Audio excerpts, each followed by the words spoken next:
नमस्कार जी, राधे राधे। कैसे हैं आप सब लोग? स्वागत है आपका हमारे चैनल कृष्ण प्रिया रागनी में। आज मैं आपके लिए लेकर आई हूँ नाग पंचमी की व्रत कथा। कथा इस प्रकार है।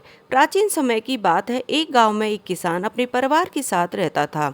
एक दिन वह खेत में हल चला रहा था। उसी समय अनजाने में उसके खेत के किनारे स्थित एक सांप की बांबी टूट जाती है, जहाँ एक नागिन अपने बच्चों के साथ रह रही थी। हल्की चोट लगते ही उसकी बांबी की मिट्टी ढह जाती है और उसके बच्चे घायल होकर मर जाते हैं। नागिन बार बार अपने बच्चों से लिपटती रही, पर उनमें कोई हलचल नहीं हुई। इससे नागिन बहुत क्रोधित हो गई। वह रात को किसान के घर गई और वहीं पर उस किसान की छोटी बहू बहुत ही सुशील, धार्मिक और पूजा पाठ वाली थी।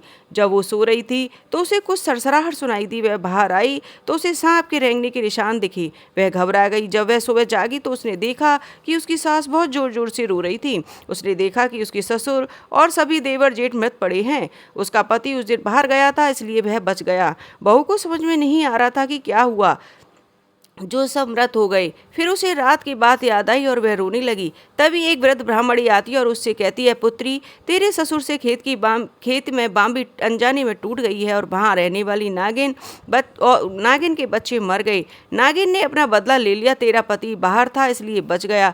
तो वो बोली, माता अब मैं क्या करूँ? तब वह ब्राह्मणी बोली, बेटी, नागपंचमी आने वाली है, तुम उसका व्रत करो और जो बांबी टूटी है उसके पास दूध का कटोरा रख कर आओ और उस नागिन की जल, चंदन, अक्षत, पुष्प आदि से पूजा करो और प्रार्थना करो, हे माता, मेरे परिवार से अनजाने में आपके बच्चों की मृत्यु हुई है, हमें क्षमा करें।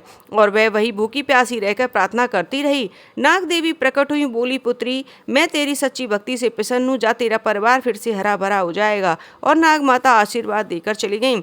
घर आई तो उसने देखा ससुर, देवर, जेठ सभी हंस रहे थे। फिर उसने जाकर सारी बात बताई। सभी ने हाथ जोड़कर नाग माता से क्षमा मांगी। फिर वह अपने ससुर से बोली, पिताजी, आप उस बांबी के पास नहीं जाएंगे। उसने वचन दिया और वह स्थान उसने नागों के लिए सुरक्षित रख दिया।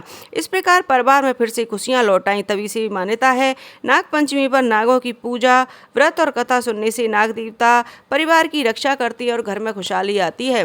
तो कैसी लगी आपको हमारी कहानी? ऐसी ही ज्ञानवर्धक धार्मिक कहानियाँ सुनने के लिए हमारी वीडियो को लाइक करें, शेयर करें, हमारे चैनल को सब्सक्राइब करें। राधे राधे।